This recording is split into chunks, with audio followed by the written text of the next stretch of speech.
Hi everyone, ಇದು blog 2 ಆಗಿರುತ್ತೆ. ನಾನು ರೆಸಾರ್ಟ್ ಟ್ರಿಪ್ಪನ್ನು ನಿಮಗೆ ತೋರಿಸಿದ್ನಲ್ವ ಬ್ಲಾಗ್ 1ಅಲ್ಲಿ.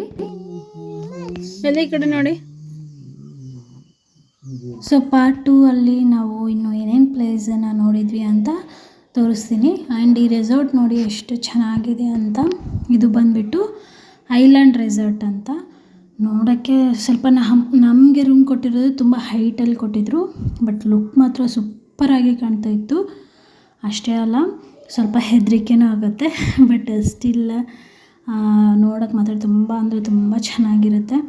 ಆ್ಯಂಡ್ ಇಲ್ಲಿ ನೋಡ್ತಿರ್ಬೋದು, ಬೆಳಿಗ್ಗೆ ಎಷ್ಟೊಂದು ಪಕ್ಷಿಗಳ ಸೌಂಡ್ಸು, ಅಂದರೆ ಆ ಪಕ್ಷಿಗಳ ಸೌಂಡ್ಸಿಂದನೇ ನಾವು ಎದ್ದಿರೋದು. ಹಬ್ಬ, ಇಷ್ಟು ಪಕ್ಷಿಗಳ ಸೌಂಡ್ಸ್ ಎಲ್ಲ ಕೇಳಿ ಎಷ್ಟು ದಿನ ಆಯಿತು ಅನ್ನಿಸ್ತಾ ಇದೆ. ಅಂದರೆ ಈ ಸಿಟಿ ಲೈಫಲ್ಲೆಲ್ಲ ನಾವು ವಾತಾವರಣಕ್ಕೆ ಅಡ್ಜಸ್ಟ್ ಆಗಿಬಿಟ್ಟು ಸಮ್ ಟೈಮ್ ಗ್ರೀನರಿ ಬೇಕು ಅನಿಸುತ್ತೆ. ತುಂಬ ಚೆನ್ನಾಗಿ ಅನಿಸಿತ್ತು. ಅಷ್ಟೇ ಅಲ್ಲ, ನಾವು ಇಲ್ಲಿ ಲಂಚ್ಗೆ ಅಂತ ನಾನ್ ವೆಜ್ ತೊಗೊಂಡಿದ್ವಿ. ಇಲ್ಲಿ ವೆಜ್ ಆ್ಯಂಡ್ ನಾನ್ ವೆಜ್ ಎರಡೂ ಕೂಡ ಸಿಗುತ್ತೆ. ಆ್ಯಂಡ್ ಮಧ್ಯಾಹ್ನ 1-2 ಗಂಟೆ ಆ ಟೈಮಲ್ಲಿ ಸ್ವಿಮ್ಮಿಂಗ್ ಪೂಲ್ಗೂ ಕೂಡ ಹೋಗಿದ್ವಿ. ಇದು ಪ್ರೈವೇಟ್ ಸ್ವಿಮ್ಮಿಂಗ್ ಪೂಲ್ ಆಗಿರುತ್ತೆ.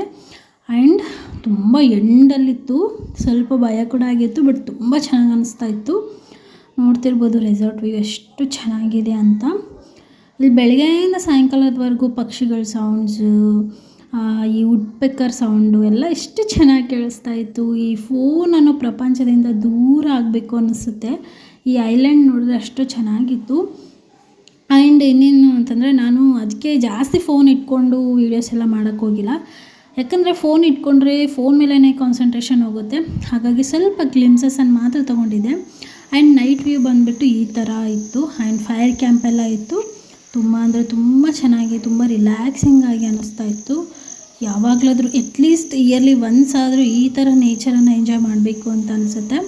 ವಿಡಿಯೋದಲ್ಲಿ ನೀವು ನೋಡ್ತಿರ್ಬೋದು ಎಷ್ಟು ಚೆನ್ನಾಗಿ ಪಕ್ಷಿಗಳ ಸೌಂಡ್ಸು, ನೈಟ್ ಟೈಮ್ ಕೂಡ ಸೌಂಡ್ಸ್ ಎಷ್ಟು ಚೆನ್ನಾಗಿ ಕೇಳಿಸುತ್ತೆ.